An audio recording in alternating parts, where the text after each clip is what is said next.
Subscribe کیجئے ہمارے channel کو اور بیل آئیکن کو دبائیے تاکہ قرآن و حدیث کی بات آپ تک فوری پہنچ سکے۔ اللہ نے دوسرا انتظام یہ کیا، قرآن مجید سے اس کی حقیقت بڑی عجیب معلوم ہوتی ہے کہ یہ غار میں چلے گئے اور بتلایا گیا کہ ان پر اللہ نے نیند مسلط کر دی۔ میں نے عرض کیا کچھ مفسرین کی جماعت کا کہنا ہے یہ کہ نیند نہیں تھی بلکہ یہ موت اللہ نے مسلط فرمائی تھی، اور یہ بھی اسلوب قرآنی سے سمجھ میں آتا ہے کہ یہ نیند تھی۔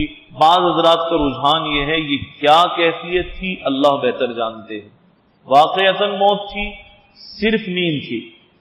تو خیر قرآن مجید سے یہ معلوم ہوتا ہے فَضَرَبْنَا عَلَىٰ آذَانِهِمْ فِي الْكَهْفِ سِنِينَ عَدَدًا، ہم نے برسوں تک ان کو وہاں تھپک کر رکھا۔ کیسے تھپکی دی جاتی تھی؟ اب ظاہر سورج بھی نکلتا ہے، گرمی بھی ہے، سردی بھی ہے، انسانی جسم اگر ایک جگہ پڑا رہے تو گل جاتا ہے۔ نیند کی حالت میں اگر ایک ہی کیفیت پر اور ایک ہی انداز سے اگر پڑا رہے تو گل جائے گا، خراب ہو جائے گا۔ قرآن مجید سے معلوم ہوتا ہے کہ اللہ نے اس کا انتظام کیا، انہیں کروٹیں دی جاتی تھی، پلٹا جاتا تھا سورج کی روشنی سے بچانے کے لیے۔ وَتَرَى الشَّمْسَ إِذَا طَلَعَتْ تَزَاوَرُ عَنْ كَهْفِهِمْ ذَاتَ الْيَمِينِ فَإِذَا غَرَبَتْ تَقْرِضُهُمْ ذَاتَ الشِّمَالِ، سورج جب نکلتا تھا تو ان کے غار سے دائیں جانب ہو کر چلا جاتا تھا۔ یہ بھی اللہ کا نظام ہے کہ دھوپ متاثر نہ کرے، غروب ہوتا تھا تو بائیں طرف کو ہو جاتا تھا۔ یہ ساری قدرتیں اللہ ذوالجلال کی، یہ ساری کی سارے اللہ کی قدرتوں کے ادنا سے شاہکار ہیں، بہت ادنا سے مظاہر ہیں، ورنہ اللہ تو اس سے کہیں زیادہ پر قادر ہے۔ تو خیر، اور فرمایا اس غار کی ایک خصوصیت اور بھی تھی، وہ خصوصیت یہ تھی وَتَحْسَبُهُمْ أَيْقَاظًا وَهُمْ رُقُودٌ، کہ اگر کوئی غار میں جھانک کر دیکھے اور گھسنا چاہے، اللہ نے ان کی حفاظت کا انتظام کیا۔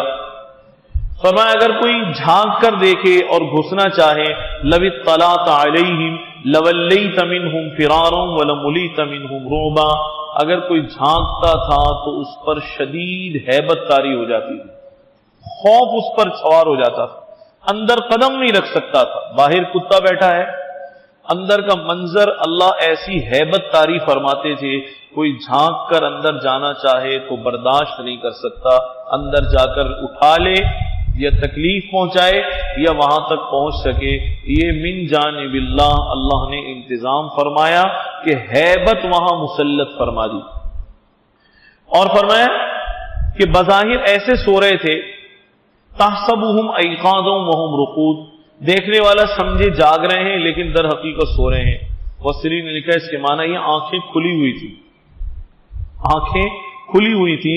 اب کوئی جائے تو ہیبت میں آ جائے گا کہ بھئی آنکھیں کیسے کھلی ہوئی ہیں، اسی لیے علماء نے لکھا ہے اگر مردے کا انتقال ہو جائے آنکھیں فوراً بند کر دو، آنکھیں کھلی ہوں گی بدنما معلوم ہوگا، اچھا معلوم نہیں ہوگا، تو دیکھنے والا حیران کہ یہ جاگ رہا ہے لیکن جاگتا ہوا لگتا تو نہیں ہے، یہ کیسے جاگ رہا ہے۔ اور فرمایا نقلبہم ذات الیمین وذات الشمال، ہم دائیں بھی کروٹ دیتے تھے بائیں بھی کروٹ دیتے تھے۔ کیسا پیارا اللہ کا کام ہے، ان کی ایسے حفاظت کی گئی، انہیں باقاعدہ کروٹیں دی جاتی تھی، ادھر بھی کروٹ ادھر بھی کروٹ۔ اب کتنا عرصہ رہے؟ 300 سال سے زیادہ، 300 سال سے زیادہ عرصہ رہے ہیں۔ امید ہے اس ویڈیو کو صدقہ جاریہ کے طور پر آپ لوگ ضرور لائک اور شیئر کریں گے، اور مزید پرسرار پہلوؤں کے بارے میں جاننے کے لیے ہمارے چینل کو سبسکرائب کریں۔ یا کچھ پوچھنا یا جاننا ہو یا کوئی مشورہ ہو ہمیں ضرور کمنٹس کریں یا ای میل کریں۔ انشاءاللہ پھر ملاقات ہوگی۔ السلام علیکم ورحمۃ اللہ وبرکاتہ۔